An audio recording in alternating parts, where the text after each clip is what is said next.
Hello प्यारे बच्चों, तो कैसे हो आप सब। बहुत बहुत स्वागत है आप सभी का आज की इस वीडियो में। और प्यारे बच्चों, आज का ये 1 घंटे का महा एपिसोड, जी हाँ, 1 घंटे की स्पेशल और डिमांडेड वीडियो क्लास 12th का आपका हिंदी इलेक्टिव यानी कि हिंदी ऐच्छिक का जो सब्जेक्ट है बच्चों, इसी के मिड टर्म के एग्जाम के लिए बहुत बहुत बहुत ज्यादा इंपॉर्टेंट वीडियो होने वाली है। क्योंकि जैसे कि आप सभी को पता है कि आज यानी कि 27 सितंबर जो कि आज है, आपका हिंदी का जो मिड टर्म का एग्जाम है ये होने वाला है।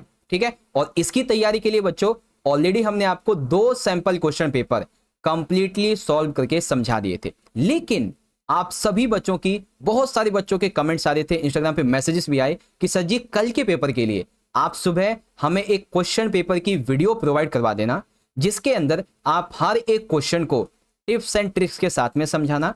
इवन उस पेपर को एक ही वीडियो में समझा दीजिएगा, जिससे एग्जाम की प्रिपरेशन हमारी अच्छी हो जाए। ठीक है बच्चों, तो आपकी ही डिमांड पे इस वीडियो में हम लोग अपना तीसरा और अभी तक का आपकी डिमांड पर बेस्ड सबसे important sample paper with solution लेके आए हैं।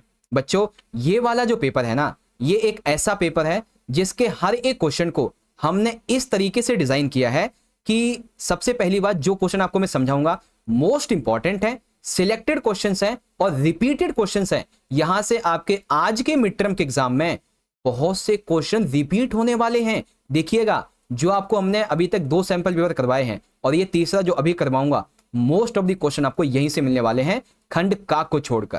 ठीक है, क्योंकि अपठित बोध हमेशा अलग ही आता है। ओके बच्चों, तो चलो आज के इस 1 घंटे के महा एपिसोड को शुरुआत करेंगे। पेपर वगैरह के बारे में आप सभी को पता है ही, 3 घंटे की टाइमिंग है, 80 नंबर का पेपर है, 3 खंड होंगे, 13 प्रश्न होंगे।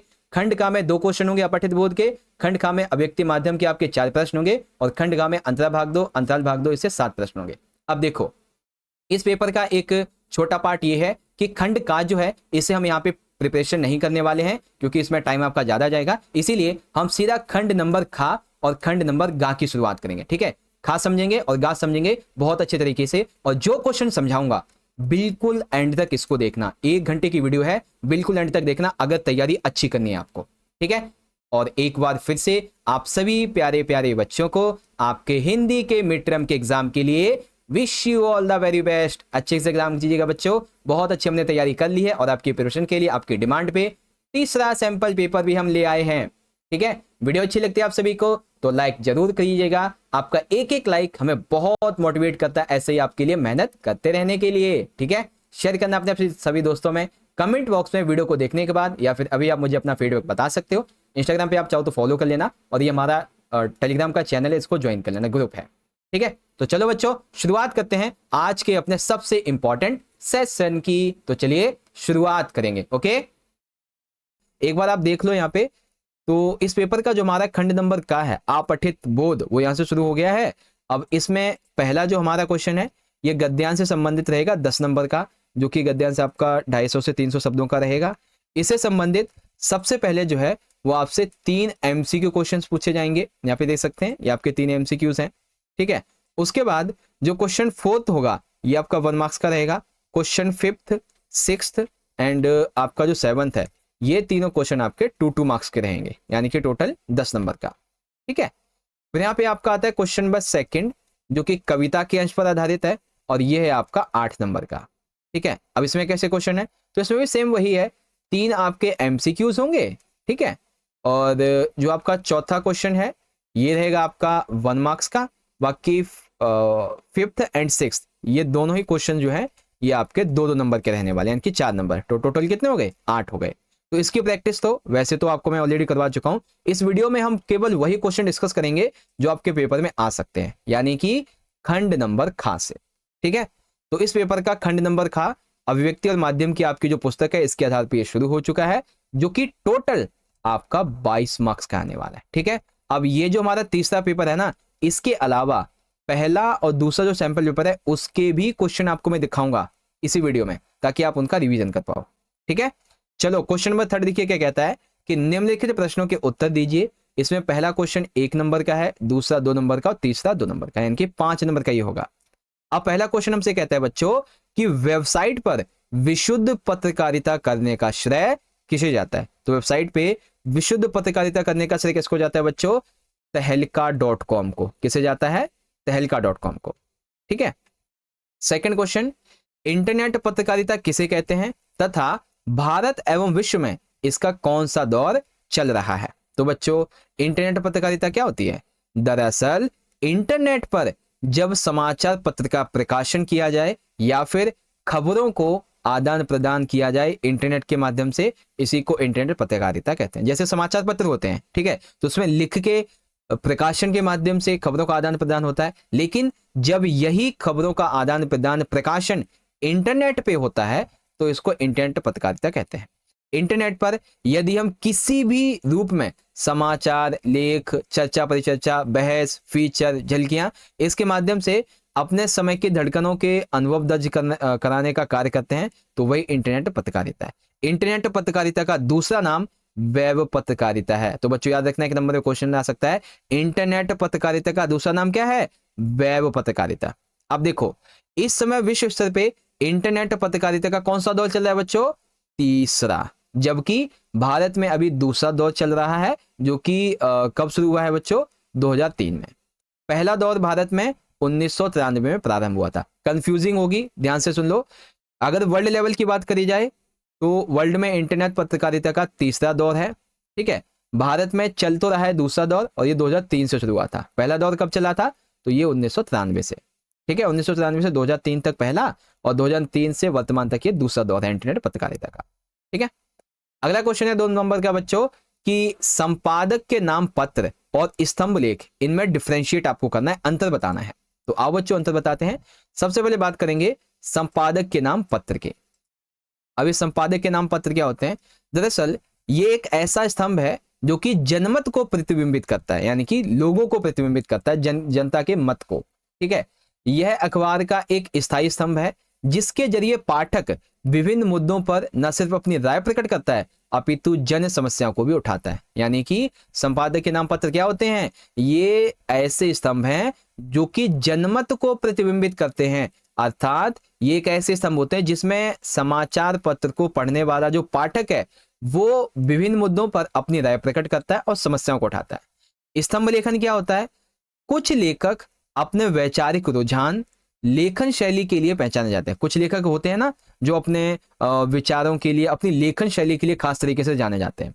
ऐसे लेखकों की लोकप्रियता को देखकर समाचार पत्र उन्हें एक नियमित स्तंभ लिखने का जिम्मा देते हैं। ठीक है, जैसे मान लीजिए कि आप एक प्रसिद्ध लेखक बन गए, ठीक है, तो आपको जो है ना एक समाचार पत्र वाले हायर कर लेंगे और बोलेंगे कि आप जो है ना डेली बेसिस पे हमारे लिए एक थोड़ा सा लेख लिखा करो। ठीक है, तो स्तंभ का विषय चुनने, उसमें अपने विचार व्यक्त करने की लेखक को पूर्ण छूट होती है। और कुछ स्तंभ इतने लोकप्रिय होते हैं कि वे लेखक के नाम से पहचाने जाते हैं। जो लेख होता है ना वो कई बार इतना प्रिय हो जाता है कि लेखक के नाम से पता चल जाता है कि ये लेख किसका है ना। तो ये डिफरेंस होता है बच्चों। आई होप अब आप समझ गए होंगे। अब बात करते हैं अगले क्वेश्चन की, जो कि है क्वेश्चन नंबर 4। इसमें कहा गया है निम्नलिखित 3 प्रश्नों में से किन्हीं 2 के आंसर देने, और ये 3 नंबर के 2 क्वेश्चन है। ठीक है, पहला क्वेश्चन है बच्चों, विभिन्न जनसंचार माध्यमों में टेलीविजन माध्यम की खूबियां तथा खामियां लिखिए।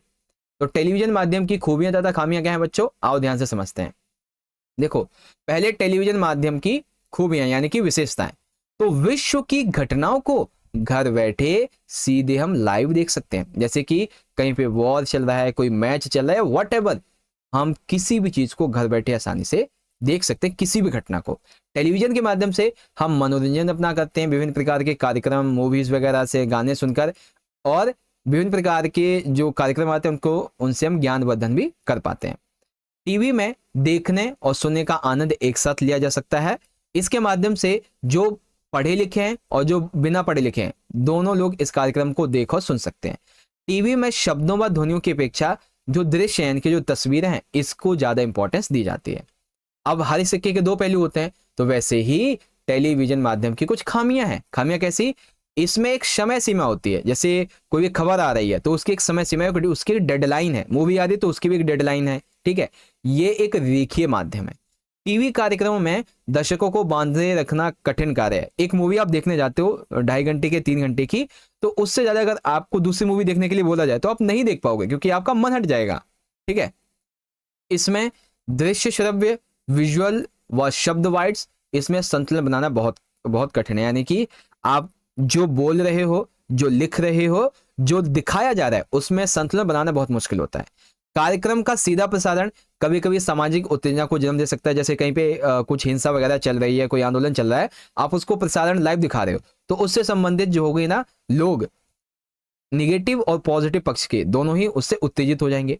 ठीक है, टेलीविजन के माध्यम से नग्नपन, हिंसा, रोमांस, इसको प्रोत्साहन मिला है और भाषा के विस्तार की संभावना कम हुई है। ठीक है, और 1-2 पॉइंट ये है। ओके बच्चों, तो इस तरीके से आप इसको लिख सकते हैं। चलिए अब इसी का सेकंड क्वेश्चन देखते हैं बच्चों। समाचार और फीचर का तुलनात्मक वर्णन कीजिए। तो समाचार और फीचर का तुलनात्मक वर्णन कैसे करेंगे, आओ ध्यान से समझते हैं। सबसे पहले बात करेंगे समाचार की। तो समाचार कैसे होते हैं?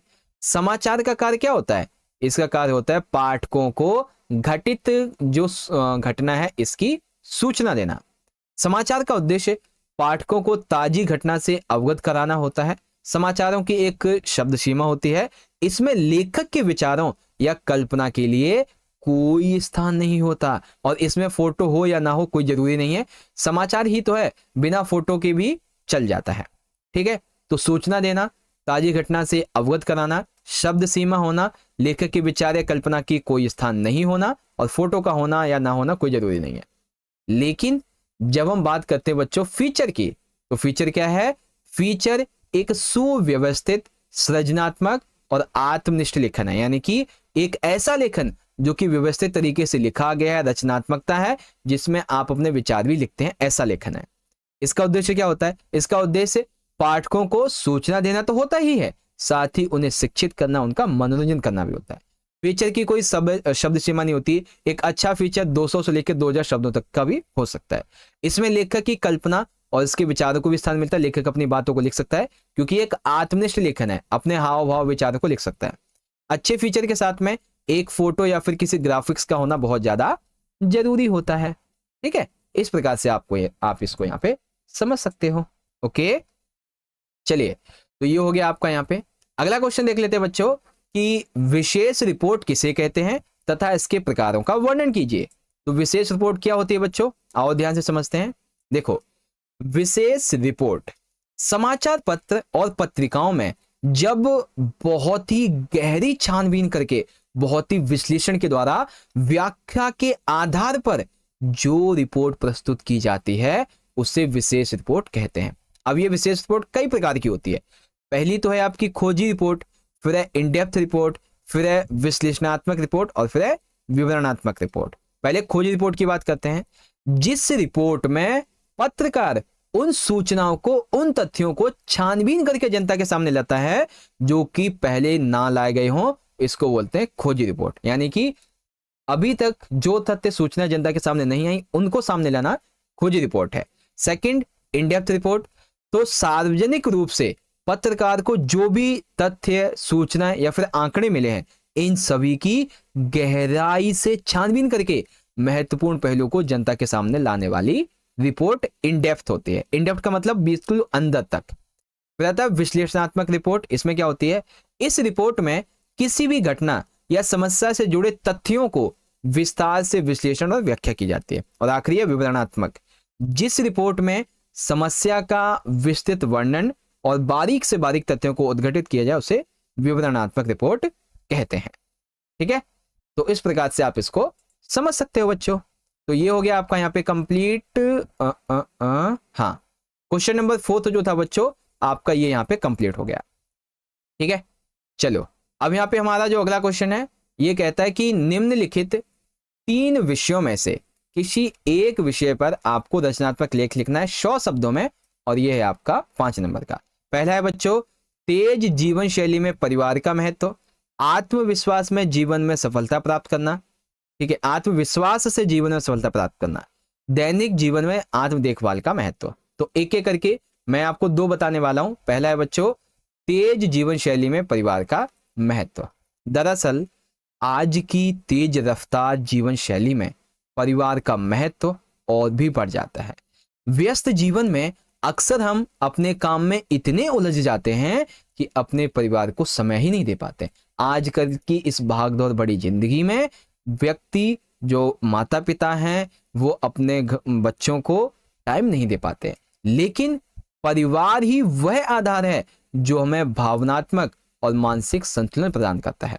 कठिनाइयों के समय में परिवार का समर्थन और प्रेम हमें ऊर्जा देता है और जीवन की चुनौतियों का सामना करने में मदद करता है। इसीलिए चाहे जीवन शैली तेज हो या धीमी हो, अपने परिवार में प्रेम और समर्थन बनाए रखो।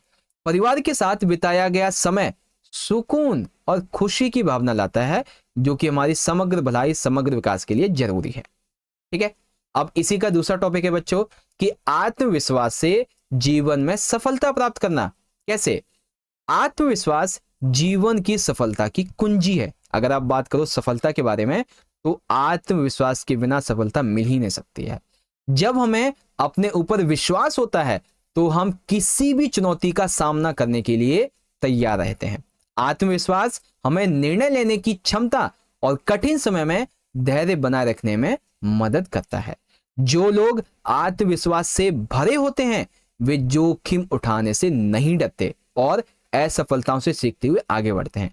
यह गुण न केवल व्यक्तिगत जीवन में बल्कि पेशेवर जीवन में सफलता प्राप्त करने में महत्वपूर्ण भूमिका निभाता है। अतः आत्मविश्वास का निर्माण मेहनत, अनुभव और सकारात्मक सोच से होता है। अगर आपको सेल्फ कॉन्फिडेंस बिल्ड करना है तो इसके लिए आपके अंदर मेहनत होना, आपको मेहनत करनी पड़ेगी, अनुभव और आपकी पॉजिटिव सोच, ये जरूरी है।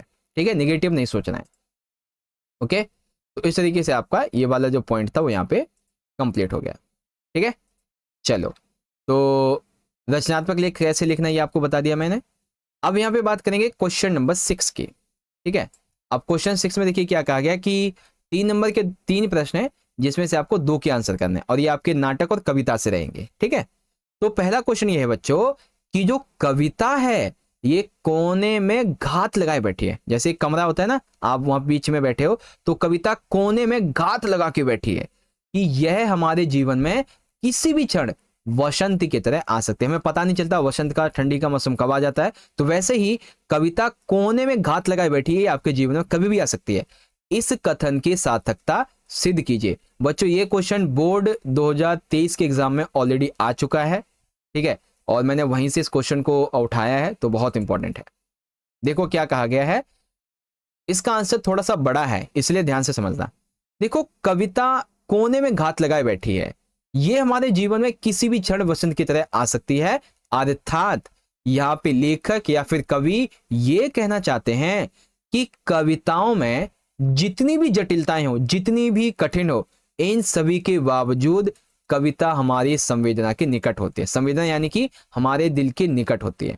कविता हमारे मन को छू लेती है, हमारे मन को झकझोर के रख देती है।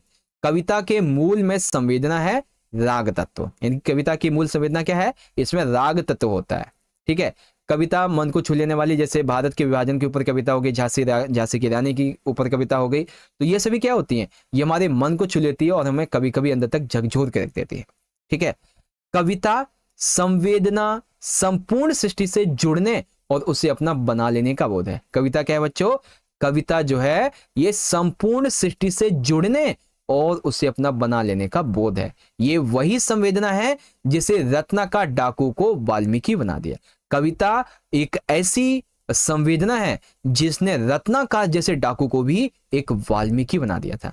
एक अच्छी कविता आमंत्रित करती है बार बार पढ़ने के लिए। कुछ शास्त्रीय संगीत की तरह, जब देखो कविता जो कई बार होता है ना कि जो अच्छी कविताएं होती हैं वो हमें कई बार प्रेरित करती हैं बार बार पढ़ने के लिए। ठीक है, कुछ कुछ संगीत की तरह होती हैं, जैसे कि जब तक आप संगीत से दूर हो तब तक वो आपको रहस्यमय लगेगी, लेकिन जैसे जैसे आप उसके करीब जाओगे, जैसे जैसे आप संगीत को ज्यादा सुनते हो, वैसे वैसे ही आपको वो अच्छा लगने लगता है, आप उसके रहस्य को जानने लगते हो। ठीक उसी प्रकार से अच्छी कविता आप बार बार जब पढ़ोगे, समझोगे, तो अच्छी कविता आपसे सवाल भी करती है, सुने पढ़े जाने के बाद भी वह बची रहती है आपकी स्मृति में बार बार सोचने के लिए, इस प्रकार से। ठीक है, काफी डिफिकल्ट क्वेश्चन है, आंसर का विशेष ख्याल रखना। उसके बाद समय के बंधन का नाटक में क्या महत्व है बच्चों? तो समय के बंधन का नाटक में बहुत ज्यादा महत्व है भाई। कैसे है? देखो, नाट्य विधा में समय के बंधन का विशेष महत्व। कैसे? नाटककार को समय के बंधन का अपने नाटक में विशेष ध्यान रखना होता है और इस बात का नाटक की रचना पर पूरा प्रभाव पड़ता है। कैसे? समय का बंधन ही वो इंपॉर्टेंट चीज है जो कि नाटक को शुरू से अंत तक एक निश्चित समय सीमा के भीतर पूरा होना होता है। यदि ऐसा नहीं होता है तो नाटक से प्राप्त होने वाला रस, कौतूहल आदि प्राप्त नहीं हो पाता। जैसे नाटक जो है वो ज्यादा से ज्यादा 2 दिन चलना चाहिए, 4 दिन चलना चाहिए, ठीक है, लेकिन आप उसको चलाए जा रहे हो 7 दिन 8 दिन, तो इससे क्या होगा कि जो उसका रस है वो नहीं मिलेगा। नाटक का मंथन हम धारावाहिक के रूप में नहीं कर सकते। नाटक जो है वो हम किसी सीरियल की तरह महीनों सालों तक नहीं दिखा सकते हैं, ठीक है।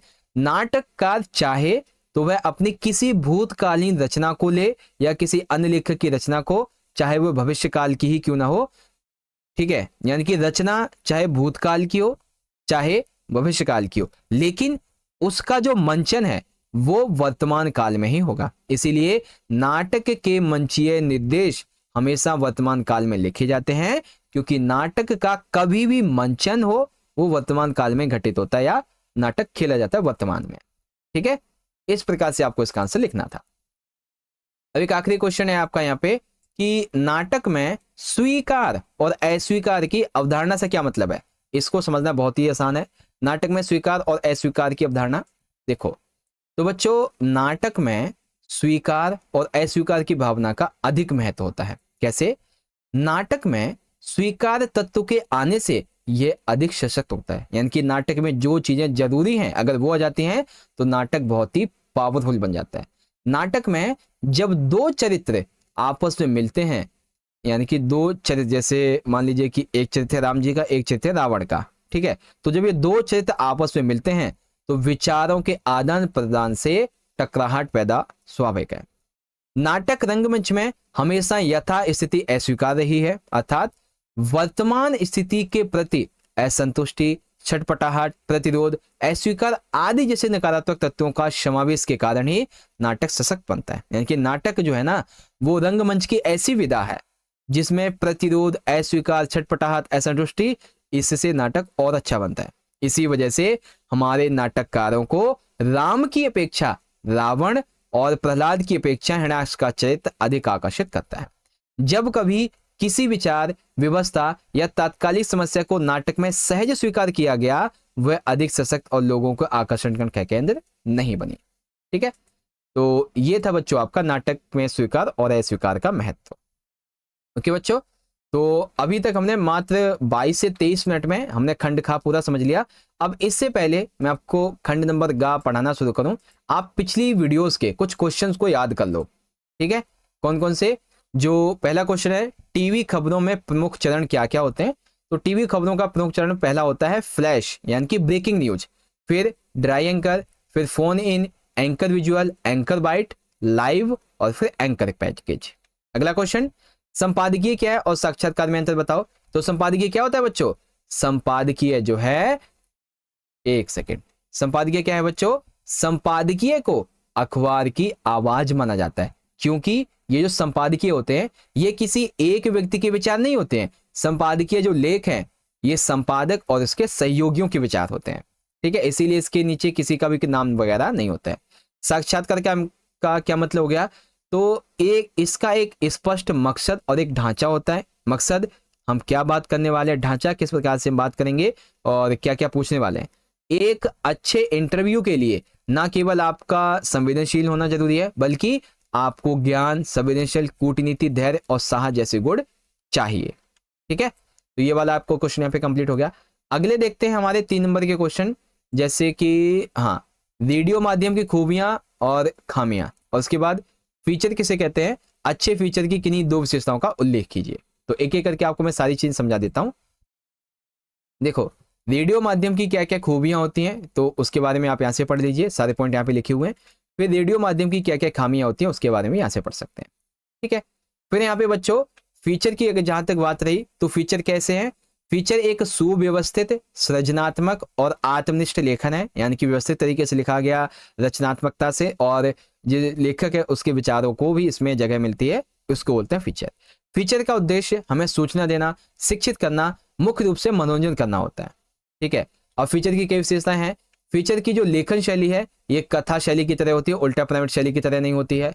भाषा की बात करें तो फीचर की जो भाषा है वो सरल, रूपात्मक, आकर्षक, मन को छूने वाली होनी चाहिए। फीचर में जो है कोई अधिकतम समय सीमा नहीं होती, 200 से 2000 वर्ड तक का भी हो सकते हैं। एक अच्छे फीचर के लिए अच्छा फोटो, रेखांकन, ग्राफिक्स होना जरूरी होता है, और विषय छोटा या बड़ा कुछ भी विषय, गंभीर विषय हो सकता है। ठीक है, अब यहाँ पे आपको मैंने क्या बोलते हैं, रचनात्मक लेखन करवा रखा था, जैसे कि सफलता के लिए व्यक्तिगत विकास की क्या इंपॉर्टेंस है। ठीक है, एक और करवा रखा था मैंने आपको, दैनिक जीवन में आत्म देखभाल की क्या इंपॉर्टेंस है। ठीक है, फिर यहाँ पे और भी क्वेश्चन थे, जैसे कि कविता में छंद, कविता की रचना में छंद की क्या इंपॉर्टेंस है। तो पहले छंद क्या होते हैं और फिर छंद की इंपॉर्टेंस क्या है। फिर नाटक की रचना में महत्वपूर्ण किन्हीं 3 तत्वों पर प्रकाश डालिए। तो नाटक की रचना में सबसे पहला जो जरूरी होता है वो होता है कथानक यानी कि कथा वस्तु। फिर पात्र योजना यानी कि चरित्र चित्रण आता है, संवाद योजना आ जाती है, अभिनेता और भाषा शैली आती है।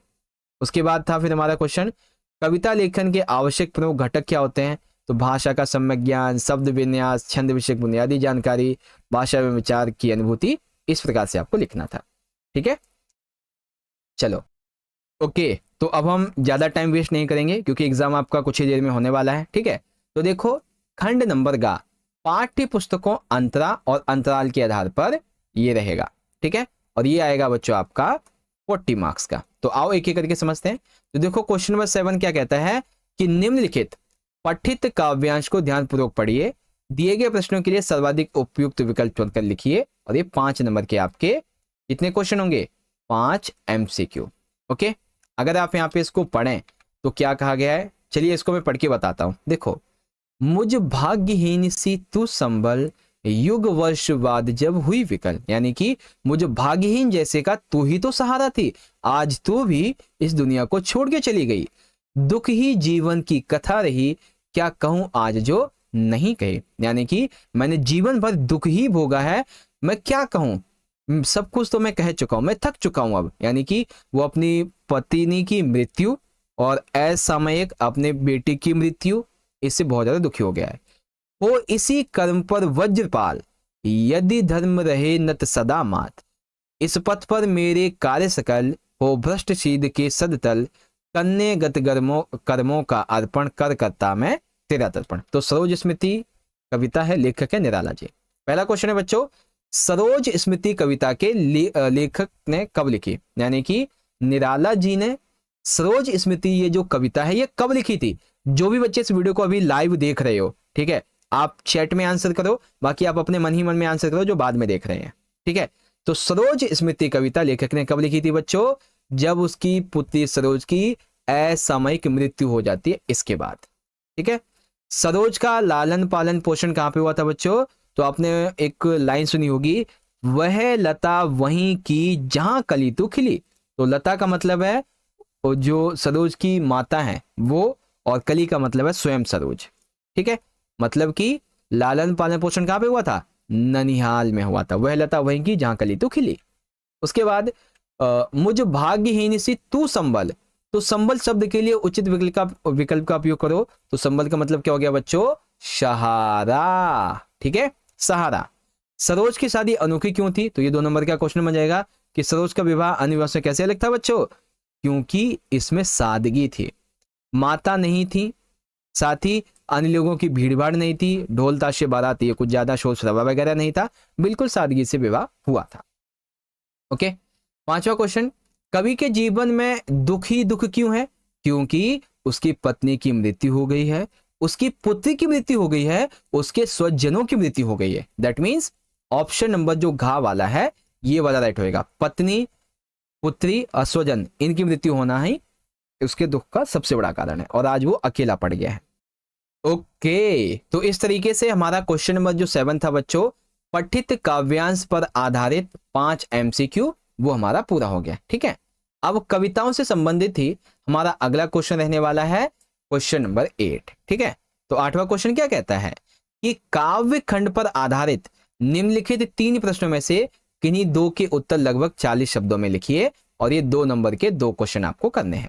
ठीक है, वैसे तो देखो क्या कहा गया है कि 3 प्रश्न होंगे, लेकिन जैसा कि मैं हमेशा करता हूं कि आपको 1-2 क्वेश्चन और ज्यादा समझाता हूं, तो यहाँ पे देखो मैंने 1 2 3 4 क्वेश्चन ले रखे हैं। ठीक है, अभी आपको मैं वो क्वेश्चन भी दिखाऊंगा बच्चों जो मैंने पेपर 1 और 2 में आपको करवा रखे हैं, उसकी आपको मैं प्रैक्टिस करवा दूंगा। ठीक है, चलो पहला क्वेश्चन देखिए बच्चे, क्या कहता है कि सच्चिदानंद हीरानंद वात्स्यायन अज्ञेय जी का जो काव्य है यह दीप अकेला, इसकी मूल संवेदना लिखिए। देखो बच्चों, अगर पेपर में मूल संवेदना आ जाए या फिर पूछा जाए कि इस कविता का जो प्रतिपाद्य है ये लिखिए, कविता का सार, सारांश, निष्कर्ष, उपसंहार, कुछ भी आ जाए, याद रखना आपको सिर्फ मूल संवेदना ही लिखनी है। ठीक है, अब यह दीप अकेला जी ये जो आपकी कविता है, इसकी मूल संवेदना क्या है भाई, आओ इसको समझते हैं, इसका प्रतिपाद्य क्या है।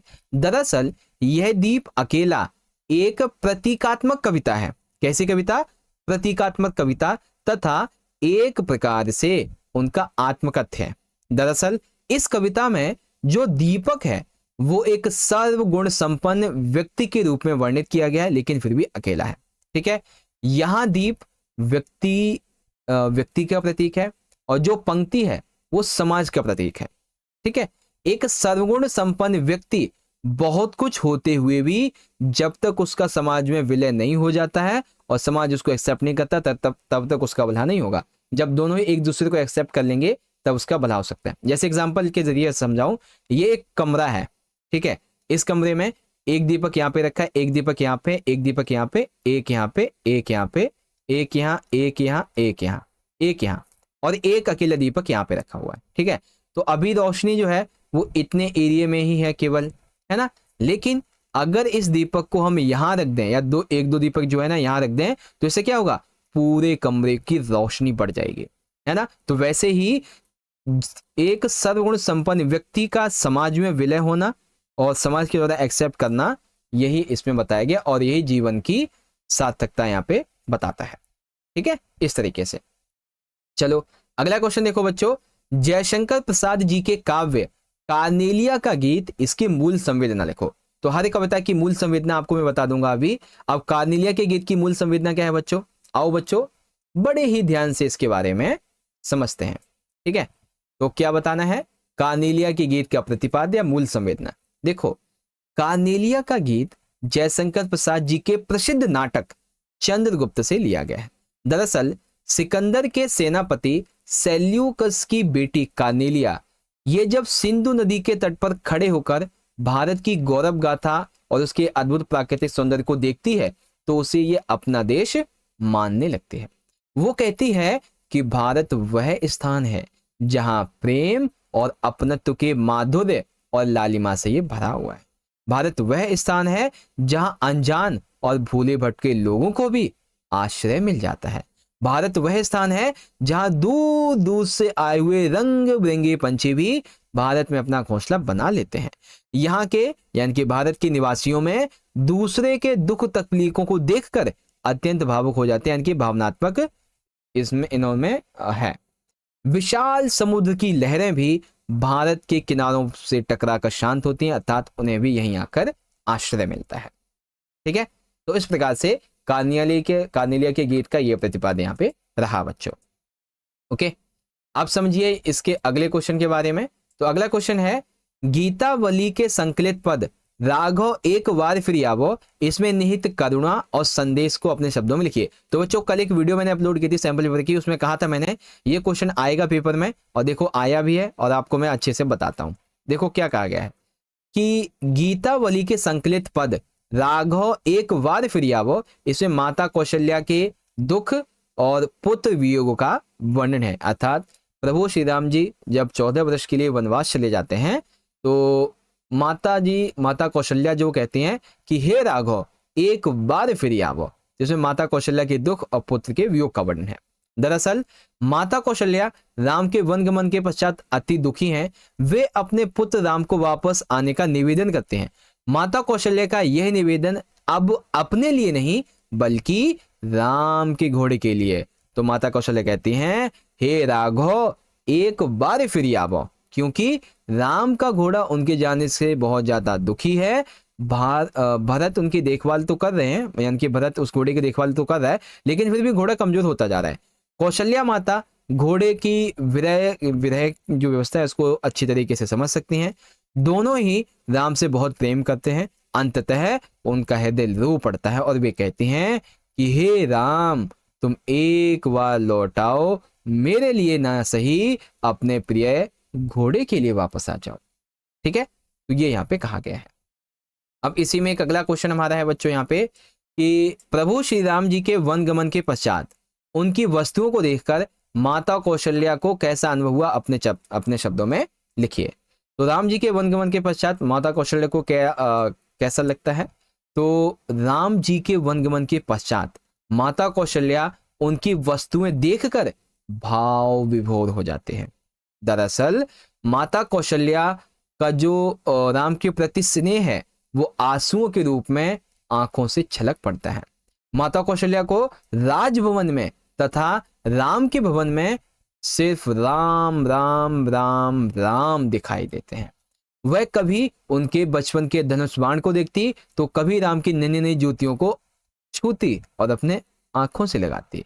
उनकी आंखें हर स्थान पर बस राम को देखती और अब उन्हें इस बात का स्मरण हो आता है कि राम उनके पास नहीं है और 14 वर्ष के लिए वनवास चले गए हैं। तो वे एक चित्र के समान चकित और स्तब्ध रह जाते हैं। ठीक है, जैसे उन्हें भान होता है कि राम तो वनवास चले गए 14 वर्ष के लिए, तो एक पेंटिंग नहीं होती, एक चित्र जैसे होता है, वैसे एकदम उनकी स्थिति बन जाती है। वह इतनी व्याकुल हो जाती हैं कि उन्हें स्वयं की सुध नहीं रहती है तथा पुत्र के कष्टों का भान करते हुए वे और भी दुखी हो जाती हैं। ठीक है, तो इस प्रकार से आपको इसका आंसर लिखना था बच्चों। आई होप आपको ये सारे क्वेश्चन यहाँ पे अच्छे से समझ में आ गए होंगे। तो अब कविता वाले और भी बहुत सारे आपके क्वेश्चन हैं, आपको मैं दिखा देता हूं। ठीक है, ये एमसीक्यू तो आप कर ही लेंगे। जैसे कि अगर आपसे मैं ये पूछूं कि जो कार्नेलिया का गीत है ये किसके नाटक से लिया गया है, तो चंद्रगुप्त के नाटक से। कविता में भारत के लिए कौन सा कथन कहा गया है, तो भारत की जो भूमि है हरी भरी है, भारतीयों का स्वभाव करुणामयी है, देश विदेश के लोगों को भारत के प्रति आकर्षित करता है। लेकिन कौन सा नहीं कहा गया है, तो भारत के राजाओं के बीच युद्ध होते रहते हैं, ये नहीं कहा गया है। ठीक है, बरसाती आंखों के बादल में क्या भाव जो है वो यहाँ पे व्यंजित होता है, तो भारतीय लोगों के मन में संवेदनशील करुणामयी है, ये प्रकार से। ठीक है, और जयशंकर प्रसाद जी ने भारत की किन विशेषता को संकेत किया है, तो बहुत सारी हैं। लघु सुदिन से पंख पसारे में अलंकार बताइए, तो उपमा अलंकार है। ठीक है, अब आपको मैं इसके क्वेश्चन बताता हूं। जैसे कि सबसे पहला क्वेश्चन था कि सरोज स्मृति आपकी जो कविता है इसकी मूल संवेदना लिखो। तो सरोज स्मृति कविता की मूल संवेदना या फिर कह लीजिए कि प्रतिपाद्य क्या है, उसको आप यहां से पढ़ सकते हो। ठीक है, ज्यादा टाइम नहीं है, अगर टाइम होता तो आपको मैं एक्सप्लेन करके भी समझाता है इसको। ठीक है, अभी के लिए बस आप देख लो। फिर यहाँ पे यह दीप अकेला कविता में कवि ने दीपक को स्नेह भरा, गर्व भरा और मदमाता क्यों कहा, यानी कि दीपक में स्नेह है, गर्व है और वो मस्त रहता है, ऐसा क्यों कहा है? तो ऐसा कई रीजंस की वजह से ऐसा है। ठीक है, आपके सामने ये पॉइंट है, आपको पॉइंट में नहीं पैराग्राफ में आंसर लिखना है। ठीक है, कहीं पॉइंट में लिख के आ जाओ पॉलिटिकल हिस्ट्री की तरह। ओके, अब यहाँ पे अगला क्वेश्चन है कि कार्नेलिया के गीत में, ये तो बता ही दिया है। और हाँ, गीतावली के पद जननी निरखती भान धुनैया, इसके आधार पर राम के वनगमन के पश्चात माता कौशल्या की मन स्थिति का वर्णन करो। ठीक है, तो माता कौशल्या की मन स्थिति कैसी है उसके बारे में आप यहाँ से पढ़ सकते हो। ठीक है, ओके, तो अब देखिए हमारा क्वेश्चन नंबर 9 क्या कहता है कि निम्नलिखित काव्यांश की सप्रसंग व्याख्या कीजिए, 6 नंबर का। ठीक है, वैसे तो मैं आपको एक ही व्याख्या करवा रहा हूं, पेपर में आपके ना चॉइस होंगी, 2 दी जाएंगी, आपको कोई एक करनी होगी। ठीक है, अब देखिए कौन सी कविता है, तो कविता है आपकी यह दीप अकेला। ठीक है, ये आपकी कविता है। तो लाइनों में देखो क्या कहा गया है, यह दीप अकेला स्नेह भरा है, गर्व भरा मदमाता, पर इसको भी पंक्ति को दे दो। ये जन है गाता गीत जिन्हें फिर कौन और गाएगा, पंडुब्बा ये मोती सच्चे फिर कौन कृति लाएगा। यह समिधा ऐसी आग हठीला बिरला सुलगाएगा, यह अद्वितीय यह मेरा यह मैं स्वयं विसर्जित, यह दीप अकेला स्नेह भरा है, गर्व भरा मदमाता, पर इसको भी पंक्ति को दे दो। अब आओ समझो इसकी आप व्याख्या कैसे करोगे। तो व्याख्या के लिए सबसे पहले क्या करना है, आपको शुरुआत के 3 से 4 वर्ड और ये इस तरीके की लाइन डाल के आखिरी के 3 से 4 वर्ड। अब आप संदर्भ में क्या बताओगे, संदर्भ में ये बताओगे कि इसके कवि और इसके काव्य का नाम। तो काव्य का नाम है यह दीप अकेला, कवि का नाम है सच्चिदानंद हीरानंद वासन अज्ञे जी। फिर आप प्रसंग बताओगे कि इसमें क्या कहा गया है। तो उपरोक्त पंक्तियों में कवि अज्ञे जी दीपक के माध्यम से मनुष्य और उसकी प्रकृति की बात करते हैं। फिर आप करेंगे इसकी व्याख्या। अब व्याख्या में क्या बताना है, ये जो आपने लाइनें पढ़ी हैं, ठीक है ना, इन लाइनों में क्या कहा गया है उसको हर एक लाइन का मतलब यहाँ पे आपको लिख देना है, ठीक है।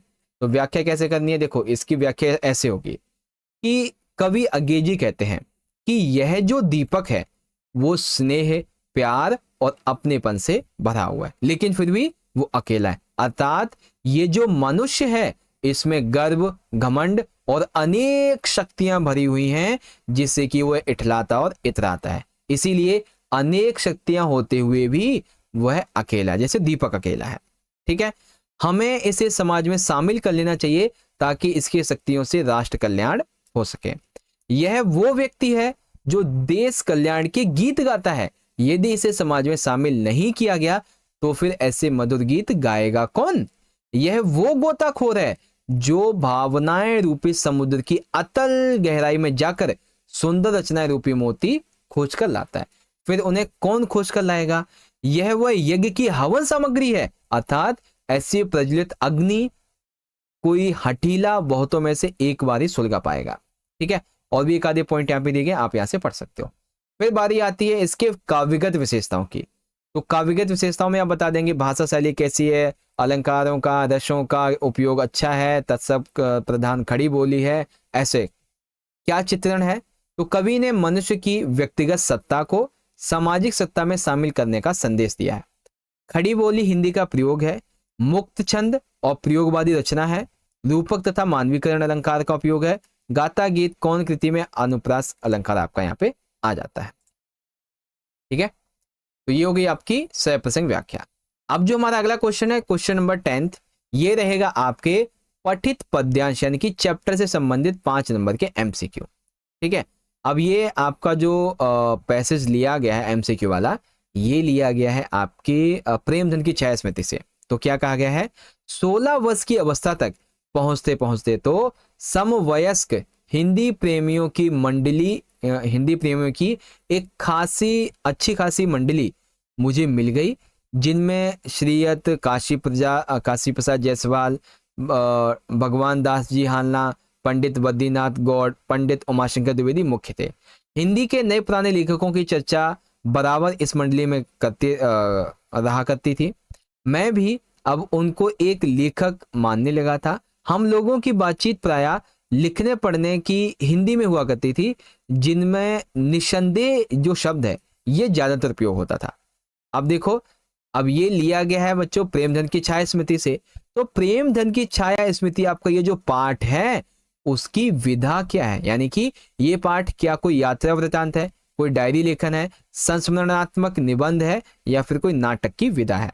क्या है इस पाठ की विधा, तो ये क्या है बच्चों, संस्मरणात्मक निबंध है। क्या है, एक निबंध है जो कि उनके यादों में लिखा गया है। दूसरा, लेखक रामचंद्र शुक्ल को किस आयु में लेखकों की मित्र मंडली मिल गई थी। तो आप यहाँ पे देखेंगे 16 वर्ष की अवस्था तक उसे हिंदी प्रेमियों की एक अच्छी खासी मंडली मिल चुकी थी, यानी कि का वाला। तीसरा क्वेश्चन, रामचंद्र शुक्ल जी की मित्र मंडली का नाम उर्दू भाषी लोगों ने क्या रख दिया। तो उर्दू भाषी लोग जो थे इसकी मित्र मंडली में, हिंदी साहित्य मित्र मंडली में, तो इन्होंने इसका क्या नाम रख दिया, इसका नाम रखा निसंदेह मंडली, क्योंकि इसी का उपयोग ज्यादातर होता था। क्या रख दिया, निसंदेह मंडली। प्रेमधन की जो स्वाभाविक विशेषताएं इनमें कौन सी सही है, तो प्रेमधन जी अच्छे खासे हिंदुस्तानी रईस थे, उनके हर एक अदा से तबीयत दादी टपकती थी, बातों की वक्रता और विलक्षणता एक अहम उनका विशेष है, ठीक है। यानी कि घा वाला जो है ये राइट हो जाएगा। फिर एक आखिरी एमसीक्यू, लेखक के पिता ने उन्हें किस साहित्यकार के नाटक सुनाए। तो लेखक के जो पिता थे आप सभी को पता है वो फांसी के ज्ञाता तो थे ही, तो उन्होंने रामचरितमानस हो गई और भी बहुत सारे ग्रंथों के वाचन करवाए थे, लेकिन खास करके भारतेंदु हरिश्चंद्र के जो नाटक थे ये ज्यादातर ये सुनाया करते थे, ठीक है। तो गा वाला आपका सही हो जाएगा। इस प्रकार से क्वेश्चन नंबर 10 आपका यहाँ पे कंप्लीट हो गया। अब बात करते हैं क्वेश्चन नंबर 11 की। ठीक है, अब 11 में अगर आप थोड़ा ध्यान से देखें तो ये है आपके गद्य खंड पर आधारित, अर्थात क्वेश्चन नंबर 11 क्या कहता है कि गद्य खंड पर आधारित आपसे 3 प्रश्न पूछे गए हैं, जिनमें से किन्हीं 2 का आंसर दीजिए, और ये 2 नंबर के आपके क्वेश्चन हैं। ठीक है, तो चलो पहला क्वेश्चन हमसे क्या कहता है। वैसे तो देखो बोला तो 3 ही गया है कि 3 होंगे, और पेपर में भी आपको 3 ही मिलेंगे, लेकिन मैंने 4 ले रखे हैं ताकि आपको और एक क्वेश्चन एक्स्ट्रा समझा सकूं। ठीक है, देखो, प्रेमधन की छाया स्मृति पाठ के अनुसार लेखक ने चौधरी साहब के व्यक्तित्व की किन किन पहलुओं को उजागर किया है। तो सिंपल सी बात है, आपको चौधरी साहब के व्यक्तित्व की विशेषताएं बतानी है। ठीक है, तो देखो बच्चों, प्रस्तुत संस्मरण प्रेमधन की छाया स्मृति में लेखक ने चौधरी साहब के व्यक्तित्व की निम्नलिखित पहलुओं को उजागर किया। सबसे पहली बात, चौधरी साहब एक बहुत ही अच्छे खासे हिंदुस्तानी रईस की तरह रहते थे। उनका व्यक्तित्व आकर्षक था क्योंकि उनके बाल कंधों तक थे। वो रईस थे, उनकी हर एक अदा से तबीयतदारी टपकती थी, क्योंकि वे सभी त्योहारों पर नाच रंगों का आयोजन करवाया करते थे। वे छोटे से छोटे काम के लिए नौकरों पर निर्भर रहते थे। ठीक है, नौकरों के साथ उनका संवाद करने का जो लहजा था वो सुनने लायक था। उनके पीछे एक लड़का पान की थाली लेके हमेशा घूमता ही रहता था, जो कि इनकी अमीरी को दर्शाता है। वे नागरी भाषा को मानते थे और उसी में भी लिखा भी करते थे। ठीक है, इस तरीके से आपको बताना था। तो ये हो गया आपका। अब इसी का देखते हैं सेकंड क्वेश्चन। तो इसमें पूछा गया बच्चों कि ढेलो चुन लो पाठ के आधार पर ये बताइए कि जीवन साथी का चुनाव जब मिट्टी के ढेलों पर छोड़ा जाता है तो कौन कौन से फल प्राप्त होते हैं। तो जीवन साथी का चुनाव मिट्टी के ढेले पर छोड़ने पर कौन कौन से प्राप्त होते हैं बच्चों।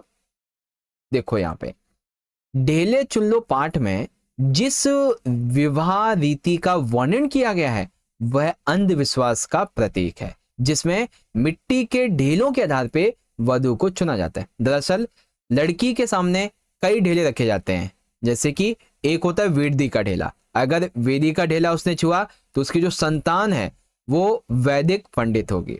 अगर उसने गोबर का ढेला सुना तो वो उसका पुत्र पशुधन ही होगा। खेत का ढेला सुना तो संतान जमींदार होगी। लेकिन अगर शमशान या मशान की मिट्टी चुनी तो ये अशुभ माना जाता था। लड़की जिसे उठा लेती थी उसका भविष्य उसी के आधार पर निर्धारित होता था। ये अंधविश्वास ही तो था कि शमशान की मिट्टी के ढेले उठाने पर अपशगुन होगा। ज्योतिष संबंधी जो अंधविश्वास है इस पर कटाक्ष किया गया है। ठीक है बच्चों, चलो अगला क्वेश्चन देखो। यहाँ पे क्या कहा गया है कि बड़ी बहुरिया अपने मायके संदेश क्यों भेजना चाहती थी और बड़ी बहुरिया का संवाद हरगोविंद क्यों नहीं सुना सका। तो पहले वो क्यों भेजना चाहती थी, फिर हरगोविंद क्यों नहीं सुना पाया। तो 2 नंबर के 2 क्वेश्चन है। ठीक है, ध्यान से समझना। देखो बड़ी बहुरिया अपने घर में कर्ज बंटवारा और पति की मृत्यु की वजह से बहुत ज्यादा संघर्ष कर रही थी। कहां पे, अपने ससुराल में। अब बड़ी बहुरिया के लिए केवल और केवल उसका मायका ही वह स्थान रह गया था जहां वह आश्रय की उम्मीद पा सकती थी। इसीलिए वह अपने घर वालों को अपनी दशा बताने के लिए संदेश भेजना चाहती थी, जिसे सुनकर वह चाहती थी कि उसके घर वाले उसे लेने आ जाए। अब ये तो हो गया पहला क्वेश्चन।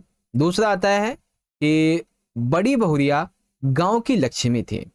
अपने गांव की लक्ष्मी की दशा दूसरे गांव में जाकर सुनाना उसे अपमान लगा। उसे यानी कि हरगोविंद को लगा कि इससे उसके गांव की इज्जत चली जाएगी। उसे यह सोचकर बहुत शर्म आ गई कि उसके गांव की लक्ष्मी को इतने कष्ट झेलने पड़ रहे हैं और गांव अब तक कुछ नहीं कर पाया है। उनके रहते हुए उनके गांव की लक्ष्मी किसी और गांव से सहायता मांगे, यह तो गांव वालों के लिए बड़े शर्म की बात है। हालांकि उनका खुद का मायका, लेकिन फिर तो है तो शर्म की बात ही।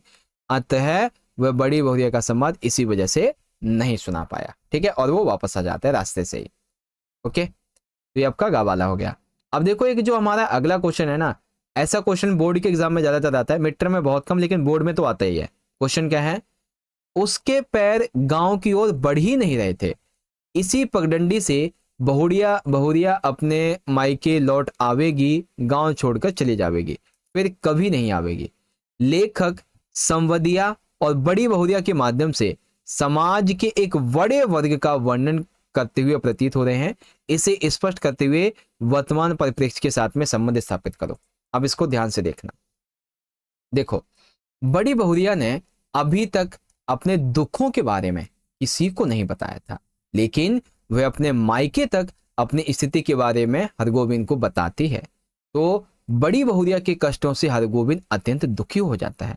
हरगोविंद ये सोचता है कि हमारे गांव की लक्ष्मी जैसी बड़ी बहुरिया की गांव अगर छोड़कर ये चली गई तो गांव की इज्जत ही क्या रह जाएगी।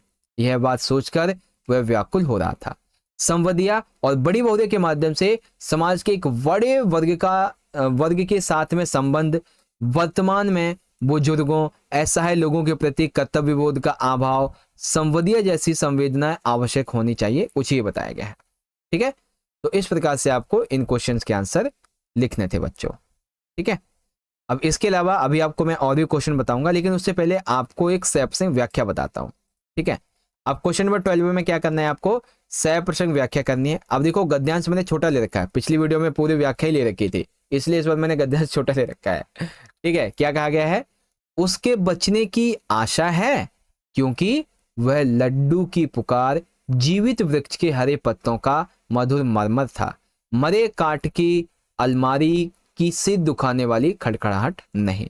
यानी कि इनाम में जब बच्चे ने लड्डू मांगा तो लेखक ने सुख की सांस भरी। ठीक है, तो इसे कैसे करेंगे, तो शुरुआत के 3 से 4 वर्ड, फिर इस प्रकार की एक लाइन और आखिरी के 3 से 4 वर्ड।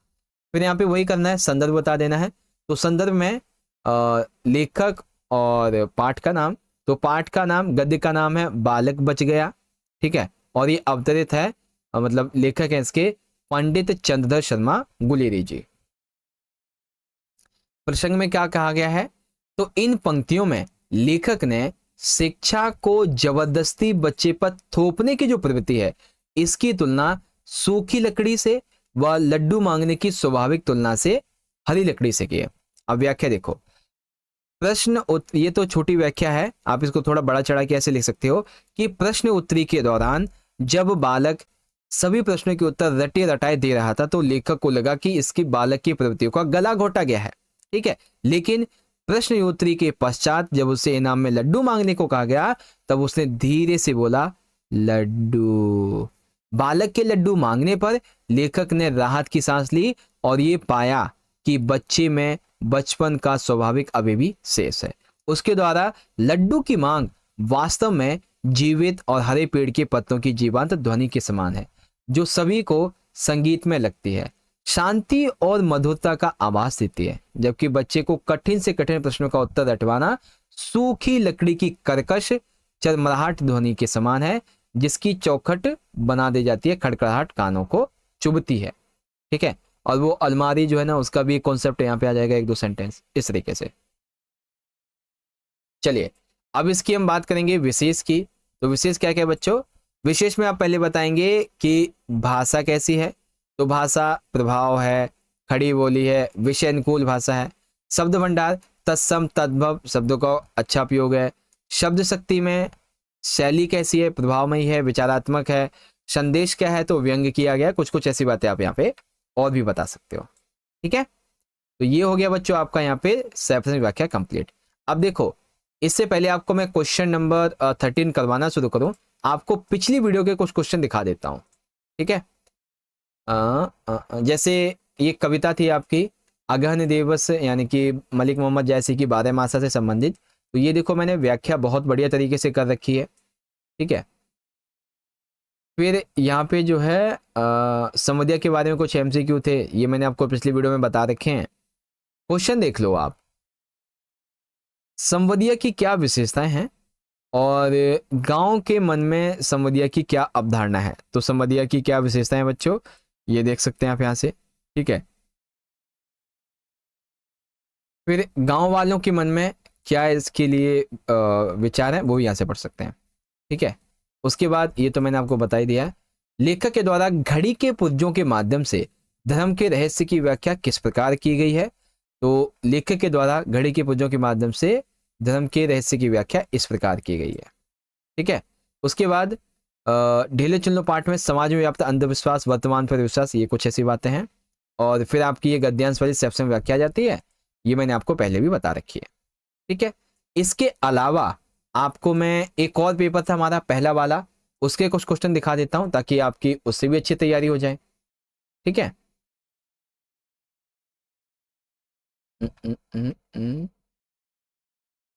ये देखो, लेखक का हिंदी साहित्य के प्रति झुकाव किस प्रकार बढ़ता गया, प्रेमधन की छाया स्मृति पाठ के आधार पे बताइए।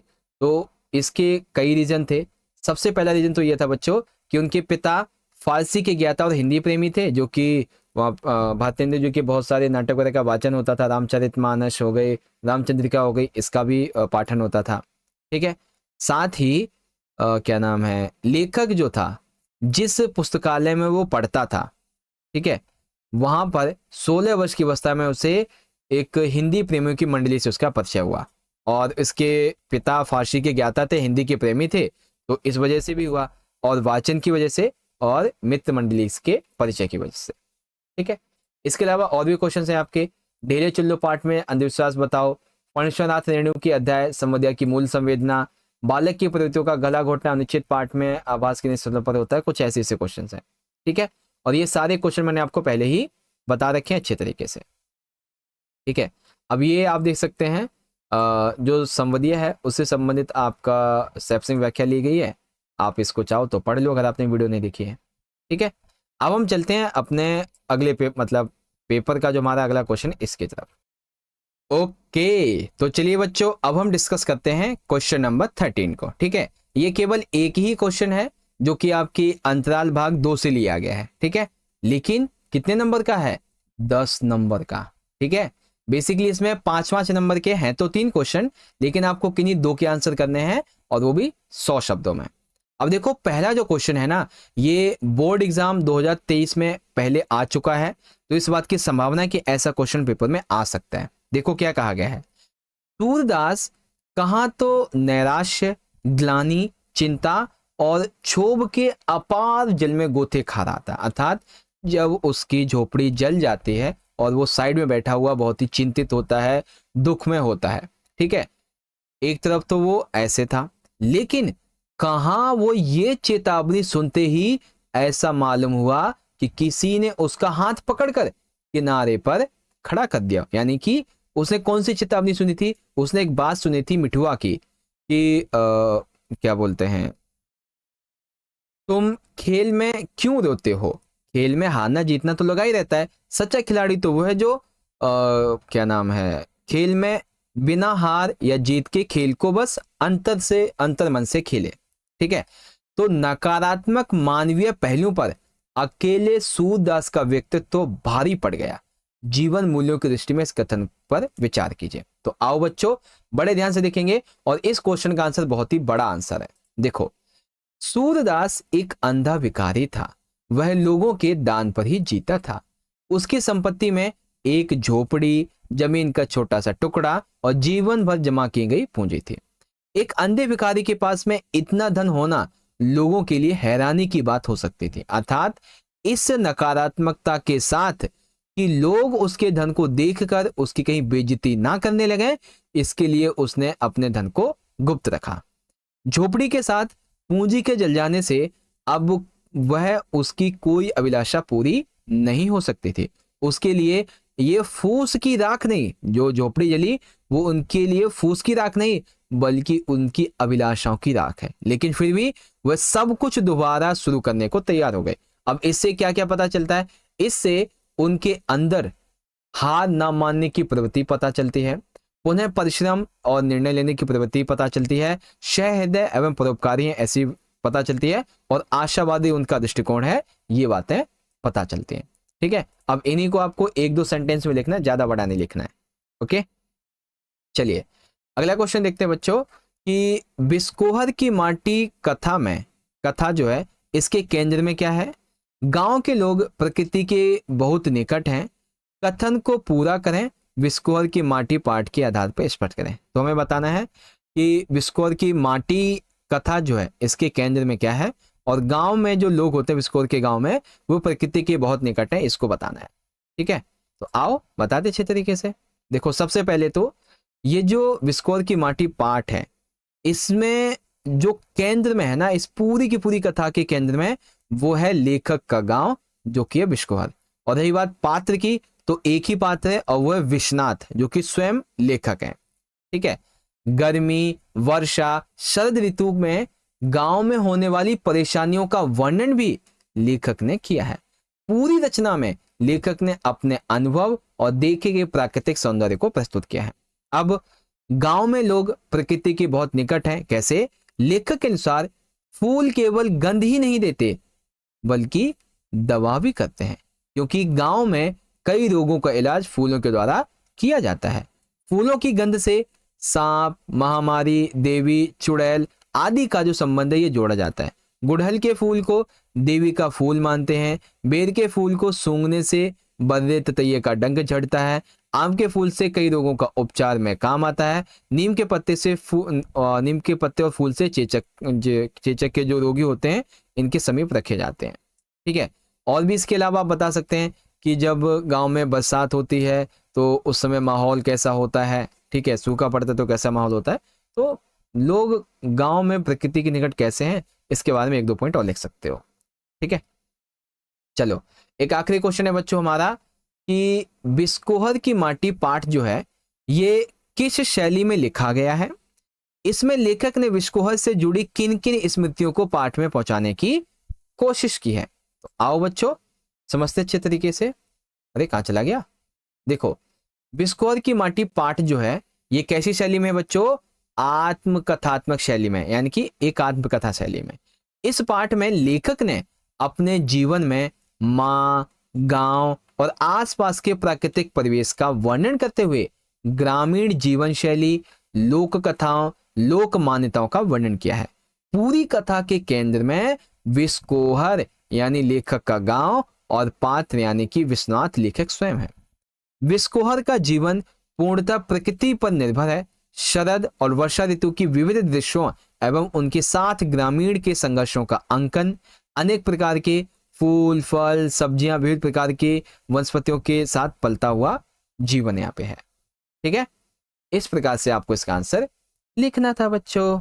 ओके, तो ये हो गए आपके क्वेश्चन नंबर 13 के सारे क्वेश्चन। अब आप यहाँ पे देखो पिछली वीडियो के कुछ क्वेश्चन, जैसे कि बिस्कोहर की माटी पाठ के आधार पे बिस्कोहर के गांव में बरसात, बादल, मैदान, खेत, तालाब, फूल, इनका जो चित्रण किया गया वो बताओ। तो पहले मैंने आपको बताया है कि बिस्कोहर में जब बरसात होती है तो बादल ऐसे घिरते हैं जैसे दिन में अंधेरा हो जाता है। बरसात कई दिनों तक होती रहती है जिसके कारण कच्चे घरों की दीवारें गिर जाती हैं तथा घर धंस जाते हैं। बरसात आने पर पशु पक्षी पुलकित यानी खुश हो जाते हैं। बरसात में कई कीड़े भी निकल आते हैं।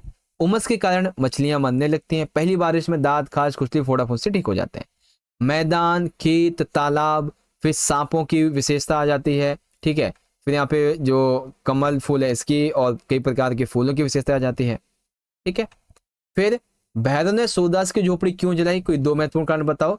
तो वैसे तो एक ही कारण है, सुभागी को शरण देने के कारण। इसी को और बताएंगे तो भैरव के मन में सूरदास के प्रति ईर्ष्या भाव के कारण उसने उसकी झोपड़ी जला दी। ठीक है। अब तीसरा क्वेश्चन है, लेखक विश्वनाथ ने किन आधारों पर अपनी मां की तुलना बत्तख मां से की है? तो किस किस आधार पे?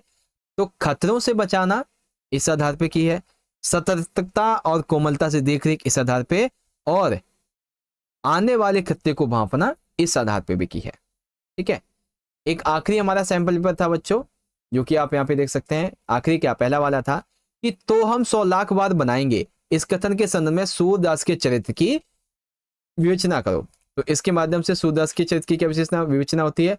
हार ना मानने की प्रवृत्ति, कर्मशील और मेहनती है, निर्णय लेने की क्षमता है, सदैव परोपकारी है, आशावादी दृष्टिकोण है।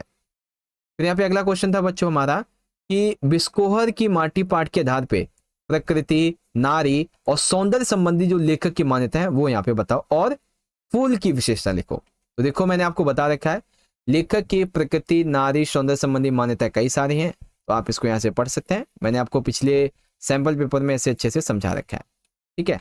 फिर फूलों की क्या क्या विशेषताएं होती हैं तो वो भी आप यहाँ से इजीली पढ़ सकते हो। ठीक है।